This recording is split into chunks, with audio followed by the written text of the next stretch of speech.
Hello and welcome to another video. In this problem, we're going to be working on find unique binary string. And as a small prelude, people have been asking, like, how do you actually get the solutions to these problems? Because I think, especially for the harder problems, half the problem is just figuring out what algorithm to use, right? So what we're going to do is before we actually get a solution, we're going to try to get some kind of systematic approach onto how to bucket a problem into the algorithm to use. So let's try to do that for this one, and I'll kind of walk through my thought process about how I think about it. So given an array of strings nums containing n unique binary strings, each of length n, return a binary string of length n that does not appear in nums. If there's multiple answers, return any of them.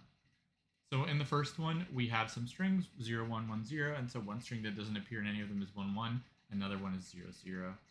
Same thing in the second one, we just have to have any one of them, so 1, 1 or 1, 0 would also work. And in the third one, anything works that doesn't appear in here, so it's like 0, 0, 0. So the way I would go approach this, I'd first look at the constraints.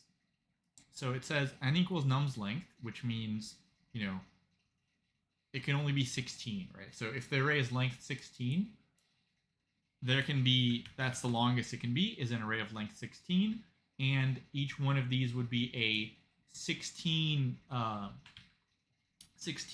letter string, essentially. That's the biggest it can go. So let's just say we had some kind of or how big is 2 to the 16th, right? Because basically if you had 16 letters, you can have 2 to the 16th combinations, right? Because it's 0, 1 or 1, 0.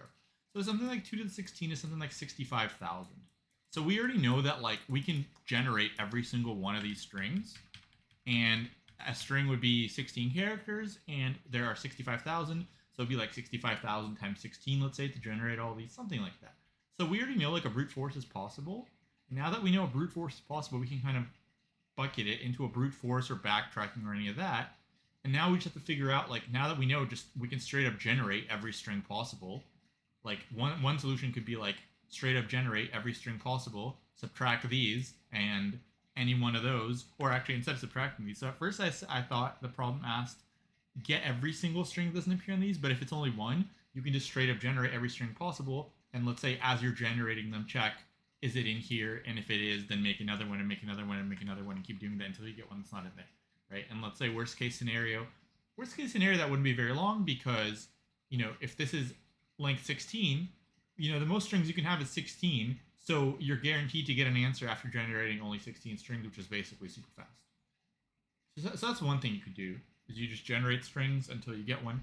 Now, another thing you could do is you can convert these into numbers, right? So convert everything in nums into a number, and then just keep generating numbers until you get one that's not in there. So for example, here we would get 1 and 2, and we'd start at 0, right? Because 0 is a number. We'd say okay, is 0 in here? No, let's return 0. If it was in here, let's increase it by 1. And let's keep doing that, and that's also very fast. So that's basically one of the two main ways of doing this problem. And like I said, honestly, these constraints are pretty ridiculous for a medium problem. I think they're, very easy to do, especially given that you don't really have to generate every string. You only have to generate a few of them. So we bucketed into a brute force, and one of the brute forces we came up with is basically take all strings, convert to nums, then just start at 0 and keep going until we get a number not in here. Right, so for this last example, what that would look like is we would convert this into a number. So this would be 7, 3, 1. And then we'd say okay, well, we have 0. 0 is not in there right away.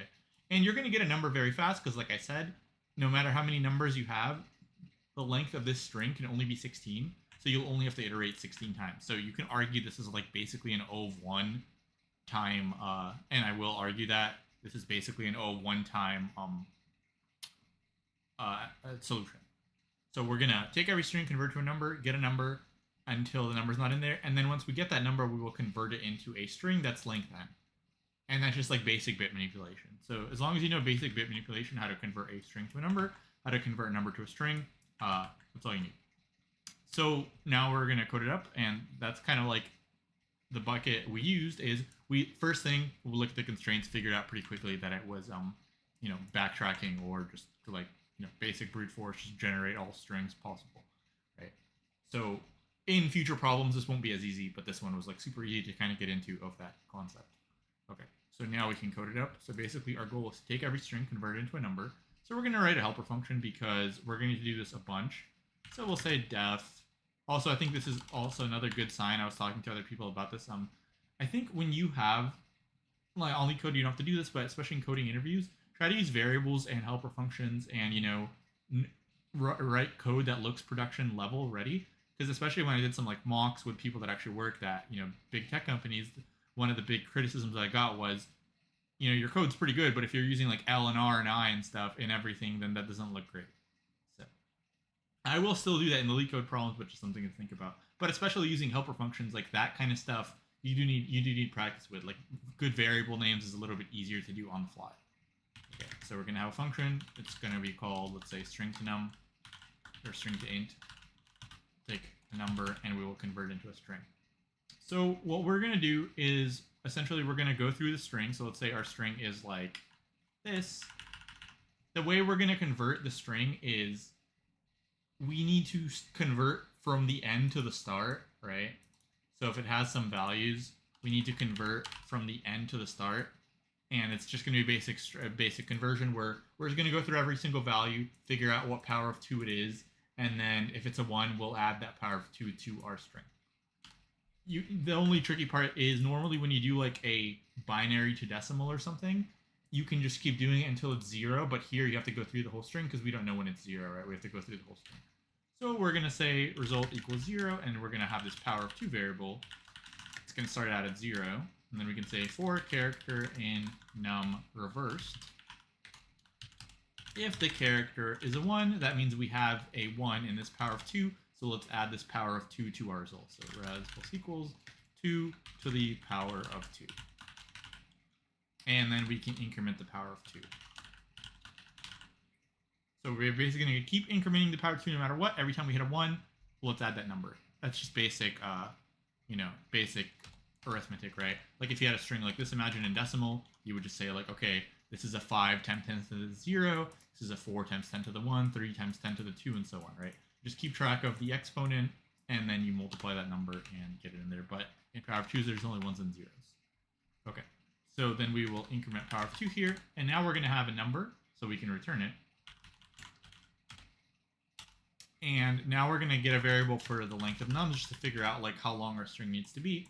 But now that we have all of our, now that we have a function converter, we're just gonna, now this doesn't really matter, but we'll use a set anyway, regardless. You can use an array. Honestly, I'm gonna say this is a one space because like I said, this is only 16 characters, or this is only 16 numbers is the maximum length. So we're gonna have our numbers is gonna be a set. Like I said, you can use an array because it's very small anyway. So we're gonna call string to int on every single number in our numbers array of strings. So we're going to take every number, convert it from string to an int. Now we're going to have a result equals 0, and we're just going to basically say while our result is in numbers, let's just increment the result. So now that we have that, we're going to have some like output variable. Now all we have left to do is take that output variable and convert it into a string. So let's do that. So we'll just say like while output, or this is this. So remember when we convert our output variable into a string, like let's say our number is even 1, we can't just convert it into this. We have to have a string that's n length. That's why we have this n. So our string, if our n is like 5, it would have to be like this. So we're basically going to say, let's keep adding numbers, but if it's not long enough, let's just keep adding zeros. So we'll say while length of output is less than n. Then we basically have to, so the way to do this, right, to convert from decimal to binary, or sorry, not from decimal to binary. Oh yeah, actually it would be decimal to binary, is you have to basically keep checking if the last bit of your number is a 1 or a 0. So we're going to keep doing that, but we might zero out our number ahead of time, but it's not going to matter. Because if we zero out our number, then it's just going to be a bunch of zeros. So we'll say, while length of output is less than n, output dot append, and then it's going to be result mod 2, right? We're checking the last bit.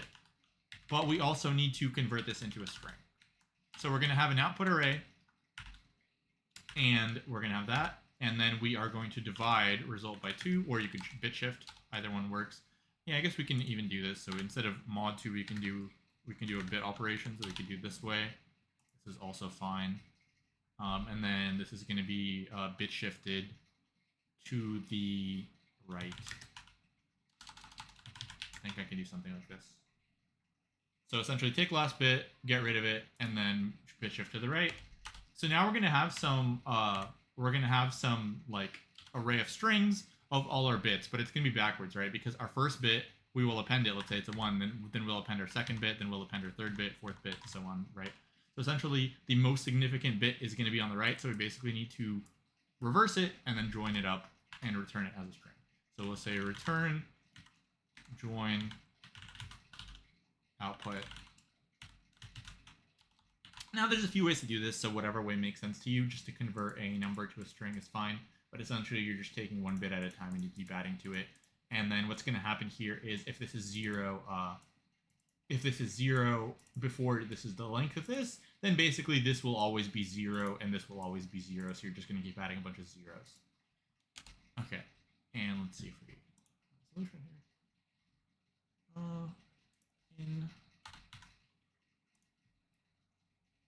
Okay. And there we go. And honestly, if you look at the runtime for this, like this is way faster than most Python functions that you run in LeetCode. Right? Normally they're like 400 ms or 1000 or something. This is basically constant time. So all these solutions are like basically the same. It just matters what your runtime is. Like if it goes between like 43 or 48 or 38 or something, like 38 will be like a 90%. So basically everyone has C kind of the same kind of thing. So I wouldn't care too much about this. Okay.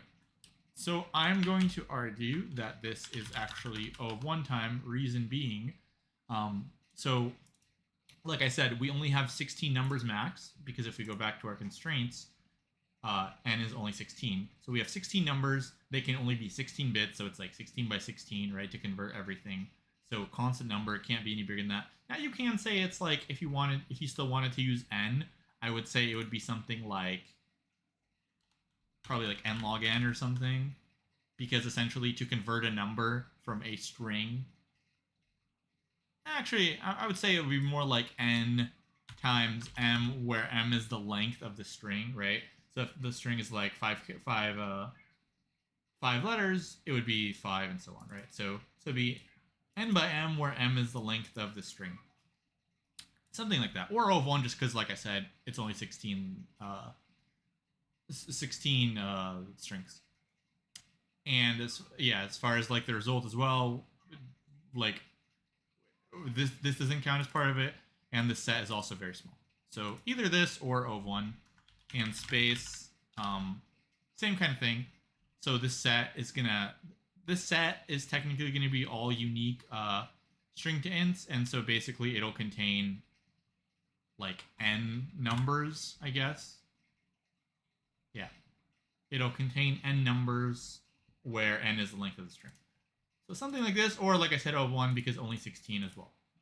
And yeah, so we're going to use this technique, though, to figure out how, like what type of problems to do actually in the future. This one was really easy because, like I said, the constraints were super, super easy for a medium problem, but it's going to get harder for other problems.